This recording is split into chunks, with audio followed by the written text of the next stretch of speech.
Bismillahirrahmanirrahim. Assalamualaikum warahmatullahi wabarakatuh. Alhamdulillahirabbil alamin. Wassalatu wassalamu ala asrafil anbiya'i wal mursalin wa ala alihi washabbihi rasulillah ya ajma'in.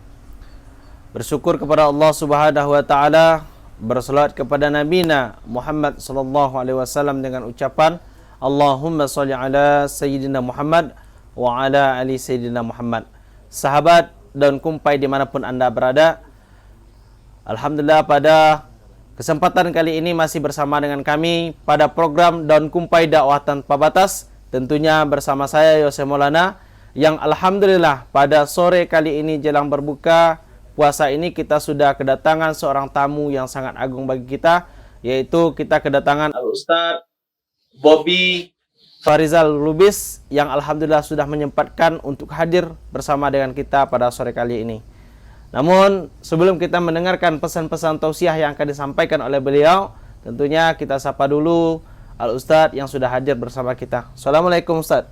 Waalaikumsalam warahmatullahi wabarakatuh. Kaifahlu Ustadz? Alhamdulillah bikhair. Masya Allah, tabarakallah Ustadz. Sahabat dan kumpai yang dirahmati oleh Allah dan dimanapun Anda berada, kira-kira Ustadz, jelang menunggu waktu berbuka ini Ustadz, apa yang pesan-pesan yang akan Ustadz sampaikan ini Ustadz? InsyaAllah kita akan menyampaikan yaitu pesan tentang amalan sunnah di bulan suci Ramadan. Masya Allah, tabarakallah. Tentunya amalan sunnah di bulan suci Ramadan.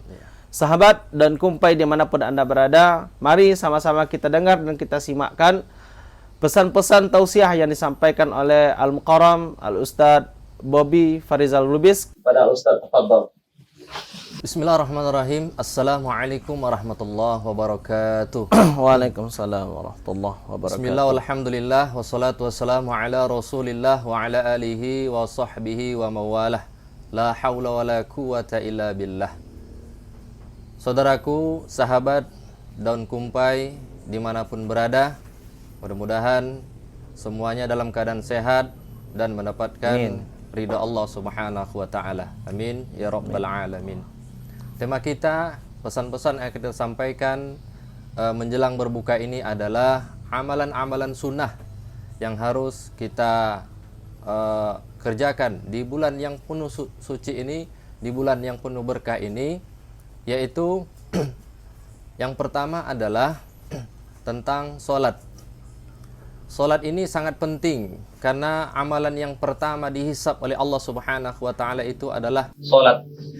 Hadis Nabi sallallahu alaihi wasallam yang diriwayatkan oleh Imam Tirmidzi, kemudian Imam Nasa'i, kemudian hadza hadisun sahih, kata Imam Az-Zahabi, qala Rasulullah sallallahu alaihi wasallam, bersabda Rasulullah sallallahu alaihi wasallam, awwalu ma yuhasabul 'abdu yaumal qiyamah as-shalah. Pertama dihisab Allah Subhanahu wa taala bagi seorang hamba di hari kiamat adalah salat.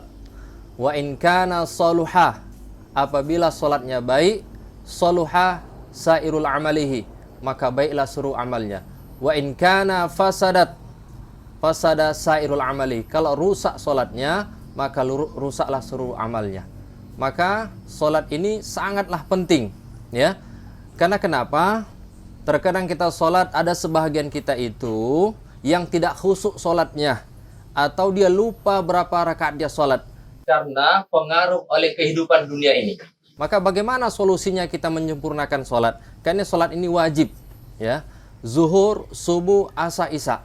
Maka dari itu solusinya kata Nabi SAW adalah melaksanakan salat sunnah. Maka ada istilah salat rawatib, qabliyah dan ba'diyah.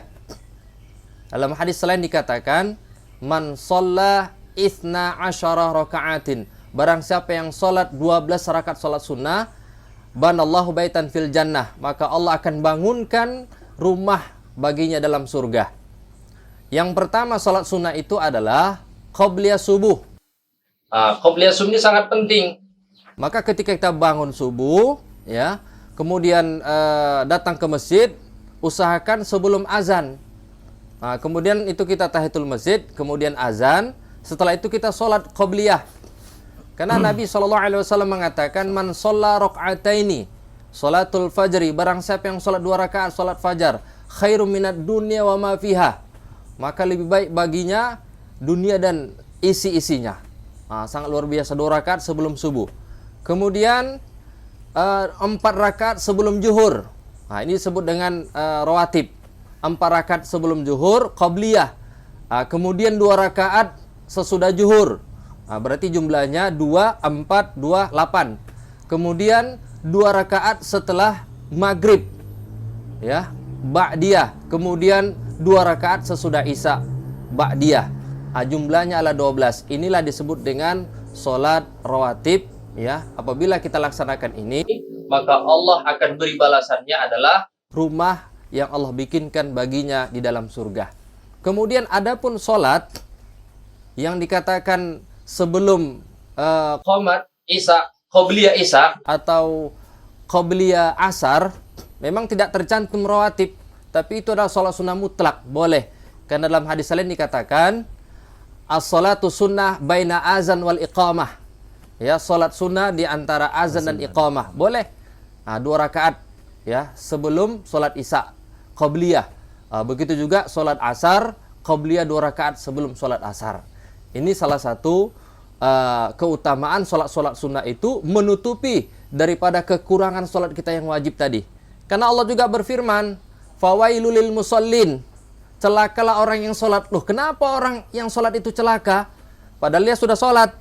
Alladzina hum fi sholatihim sahun. Karena mereka sholatnya lalai, tidak khusyuk, ya. Kemudian mereka lupa rakaatnya. Bahkan mereka masih memikirkan dunia, tidak fokus hanya kepada Allah Subhanahu wa taala. Dalam hadis lain dikatakan, ketika Allah Subhanahu wa taala berfirman dalam hadis itu, qala rabbi, berkata Allah taala, ya wahai malaikatku, unzuru, lihat, li abdi min tatawwu, tengok hambaku itu ada nggak melaksanakan sholat sunnah, karena sholat wajibnya itu tidak sempurna, ya. Kemudian apabila ada sholat sunnahnya dia lakukan qobliyah dan ba'diyah, maka diambil untuk menyempurnakan sholat wajib, ya, fa'akmilu, kemudian Allah sempurnakan sholatnya tadi.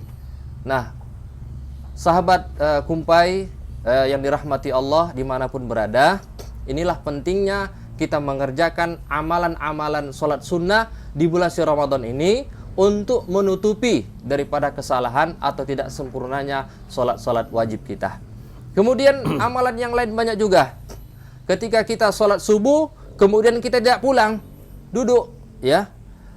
Man shallal ghadaah, barang siapa yang sholat subuh, summa qa'ada, kemudian dia duduk, yadhkurullah, kemudian dia berzikir kepada Allah, hatta tadlu'u syamsah, kemudian sampai terbitnya matahari, summa yusalli raka'ataini, kemudian dia sholat 2 rakaat. Faqala Rasulullah sallallahu alaihi wasallam, kanat kahijratihi hajjatin wa umratin. Maka pahalanya ini sama dengan orang melaksanakan haji dan umrah. Bayangkan itu. Ketika kita melaksanakan ibadah haji, korban duit, korban waktu, ya, kemudian korban semuanya kita korbankan. Tetapi apabila kita melaksanakan sholat sunnah ini, kita sama dengan pahala seperti haji dan umrah. Tetapi tidak dalam arti menggugurkan daripada rukun Islam, tidak. Beginilah pahalanya. Kemudian Nabi mengatakan tammah 3 kali. Sempurna, sempurna, maka sempurna. Kaum muslimin, sahabat kumpai, dimanapun berada, inilah amalan yang harus kita laksanakan, yaitu di bulan suci Ramadan. Bahkan bukan ini saja, kita membiasakan sholat tahajud. Ketika kita bangun, sebelum kita sahur, maka dianjurkan kita sholat tahajud 2 rakaat. Dalilnya Allah Subhanahu wa taala menegaskan dalam Al-Qur'an, A'udzu billahi minasyaitonir rajim. Bismillahirrahmanirrahim. Wa minal lail fatahajjat bihi nafilatan lak asa ayyab'atsaka rabbuka maqaman mahmuda. Jadi di malam hari hendaknya engkau bangun, kemudian engkau melaksanakan sholat sunnah 2 rakaat saja, ya. Mau lebih boleh juga, minimal 2 rakaat untuk ibadah tambahan agar Allah menempatkanmu di posisi tempat yang sangat terpuji di sisi Allah Subhanahu wa taala. Begitulah sangat keutamaan salat tahajud. Kenapa? Karena namanya tercantum dalam Al-Qur'an. Sahabat kumpai dimanapun berada, kemudian setelah itu kita perbanyak istighfar. Karena waktu istighfar itu adalah di waktu sahur. Wabil ashari hum yastaghfiruna. Dan di waktu sahur mereka perbanyak istighfar. Astaghfirullah minimal. Atau kita memakai sedul istighfar. Lebih afdal, lebih mantap. Allahumma anta rabbi. La ilaha illa anta khalaqtani. Wa ana abduka. Wa ana ala ahdika. Wa adika mastata'tu. A'udhu bika min syarri ma sona'tu. Wa abulaka bi ni'matika alayya. Wa abulaka bi dangbi faghfirli. Fa innahu la yaghfiru dhunuba illa anta. Ini disebut dengan Sayyidul Istighfar. Barang siapa yang membaca ini di waktu subuh, apabila dia meninggal di waktu malam, maka dia dijamin masuk surga. Apabila dibaca ini di waktu malam, kemudian dia meninggal di waktu subuh, maka dijamin dia akan masuk surganya Allah Subhanahu wa ta'ala. Wahai sahabat Kumpai dimanapun berada, itulah yang kita sampaikan, amalan-amalan sunnah di bulan suci Ramadan. Mudah-mudahan dapat kita amalkan. Demikian dulu yang dapat saya sampaikan. Terima kasih. Masya Allah, tabarakallah Ustaz. Alhamdulillah, syukron telah memberikan pesan-pesan tausiah kepada kita semua. Tentunya Ustaz, yang Ustaz sampaikan tadi adalah amalan-amalan sunnah yang begitu banyak pahala dan balasannya dari Allah Subhanahu wa ta'ala Ustaz. Nah, namun Ustaz, ada pertanyaan ya Ustaz. Di dalam bulan suci Ramadan ini kadang-kadang kita tidak memperhatikan amalan-amalan sunnah yang mesti kita laksanakan di dalam bulan suci Ramadan ya Ustaz. Namun sering kita mendengar bahwa sahur menjelang imsak itu, kita mendengar ya Ustaz, sahur menjelang imsak itu katanya sunnah. Apakah benar nih Ustaz? Mohon penjelasannya. Baiklah, akan kita jawab. Sahur ketika imsak itu, kita kan imsak ini madhab Syafi'i, kecuali madhab seperti Hanafi ya, seperti di Turki ya, kemudian di Mesir. Kita memakai madhab Syafi'i ini, maka adalah imsak itu artinya menahan ya. Menahan dalam arti ya, menahan itu adalah kode-kode supaya kita jangan makan lagi. Nah, dikasih waktu 50 ayat ya, 50 ayat. Dulu kan tidak ada jam. Nah, maka sekarang ini karena ada jam, itu sekitar 10 menit. Nah, maka itu disebut dengan imsak, menahan ya. Ya, artinya tanda-tanda atau rambu-rambu lah gitu untuk menghentikan daripada makan dan minum. Makan dan minum Ustaz. Iya. Masya Allah, tabarakallah. Kemudian Ustaz, tentang amalan sunnah yang Ustaz sampaikan tadi, yaitu sholat sunnah 2 rakaat sebelum subuh lebih baik daripada dunia dan seisinya. Nah, mohon lebih penjelasannya lebih luas, Ustaz. Iya. Jadi sholat sunnah ini sangatlah penting. Bahkan Nabi SAW pernah letih ketiduran dengan Bilal bin Rabah. Kemudian ketika terjaga, tahu-tahu matahari sudah terbit. Kemudian Bilal azan. Kemudian Bilal maqamat. Kata Rasulullah, jangan dulu, kita sholat sunnah 2 rakaat dulu qobliyah subuh. Begitu sangat pentingnya ya. Jadi walaupun Nabi kesiangan ya, kemudian tetap dia melaksanakan sholat sunnah qobliyah subuh.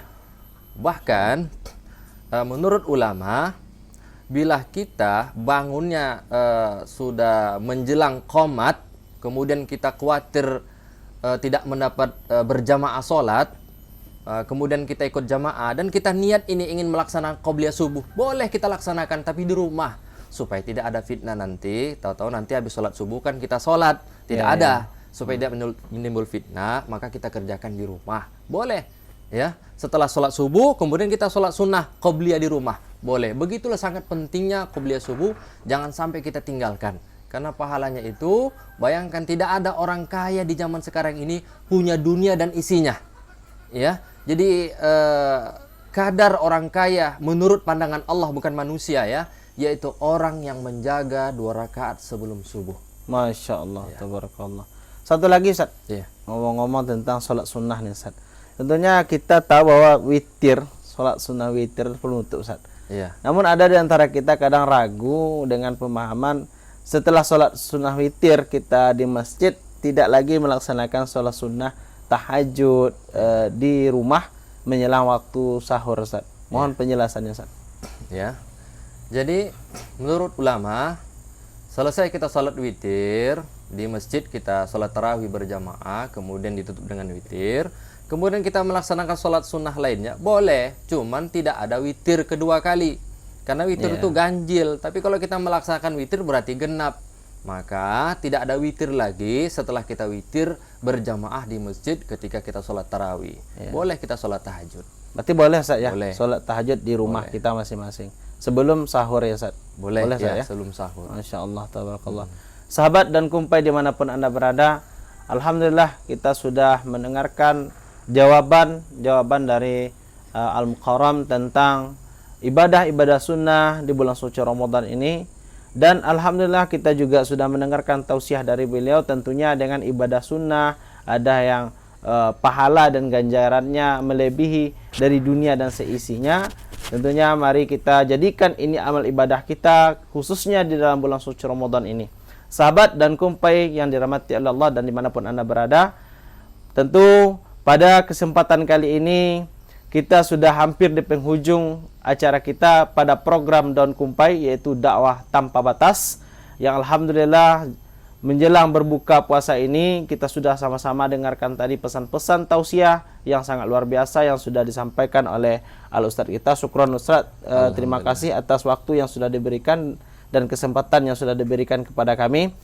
Sahabat dan kumpai dimanapun Anda berada, tentunya jangan lupa terus saksikan video atau terus saksikan video dakwah ini di channel YouTube Daun Kumpai. Jangan lupa like, subscribe, dan share seluruh video dakwah ini. Semoga kita menjadi bagian dari orang-orang yang mengembangkan dakwah. Pada akhirnya, kami pembawa acara Yose Maulana bersama Al-Ustadz Bobby Fahrizal Lubis mohon undur diri. Wassalamualaikum warahmatullahi wabarakatuh. Waalaikumsalam.